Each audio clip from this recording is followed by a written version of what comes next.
joined now by Anna Rowlands, who's Professor of Catholic Social Thought at Durham University. Anna, thank you for being here. And we're going to start because last night you met the Pope. I did, by accident, and I feel like a slightly accidental gatecrasher. So you'll remember that when Pope Francis became Pope, he went back to the guest house very famously to pay his bill. Well, last night, Pope Leo XIV chose to go and greet the people who he lived with in the palazzo just behind us here in the Vatican, where a good number of the cardinals and my colleague, Sister Natalie Becker, happens to live. So I was with Sister Natalie, and we heard that the Pope was coming to the palazzo to greet his neighbours, to give them a blessing, and I guess to kind of say goodbye to them, because I guess he's moving out. So I was able to be included in that rather special, in a sense quite private moment. And I was able to chat to him for a minute or so. I've met him before because he's one of our synod cardinals, and I got to chair him last October. So he very sweetly remembered who I was, and we had a really nice conversation. Can I ask you what you had a conversation about, or is that? Yeah, well, I congratulated him. If congratulating is what you're supposed to do for a... Yes, because it's such a heavy office. It's just such a responsibility. And he's talked about it as this sort of, as a blessing, but it's also kind of carrying a cross as well. I said that I would pray for him.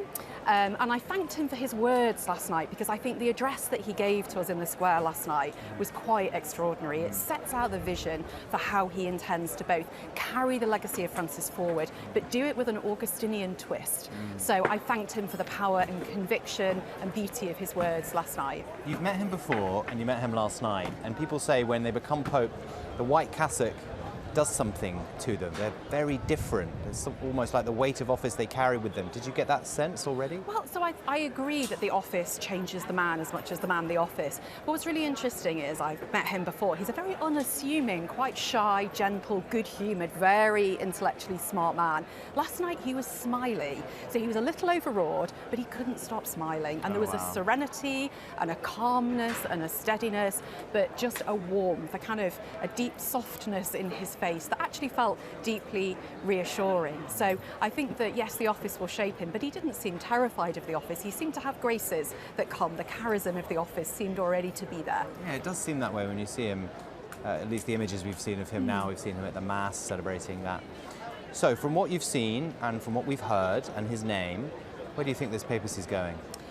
So significant, the choice of a name, and I've got two sort of different spins on the name. The first is very obviously that this is about Leo XIII, who was really the founding father of modern, what we call Catholic social teaching, so those social letters that the Pope writes to the whole world, to all the faithful and to the whole world. And of course the document of his predecessor, Leo XIII, was very much focused on the dignity of work, a really big theme, people before profit, a kind of Catholic critique of capitalism that didn't fall into a socialist or communist analysis, but neither was in hock to a kind of capitalist neoliberalism. So really interesting that he'll pick up those themes of human dignity, of the common good, of decent work and labour, I expect. But key to his message last night, peace and peace building.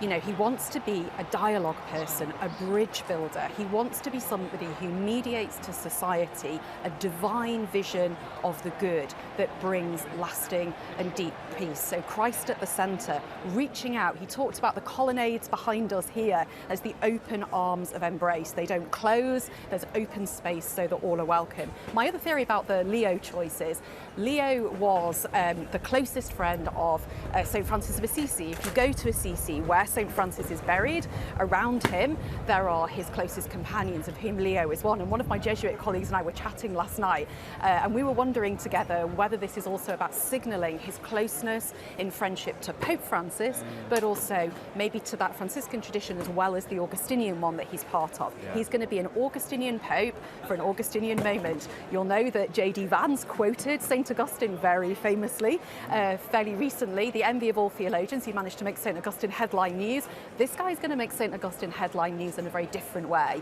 But he'll want dialogue with those who have perhaps been using Augustine rather differently. Dialogue, encounter, bridge building from a North American Pope with roots elsewhere in the Americas for a truly global moment. Extraordinary. Anna Rowlands, you really do have a way of putting it all together. Thank you so much. And as you said there, a bridge builder, a pontifex.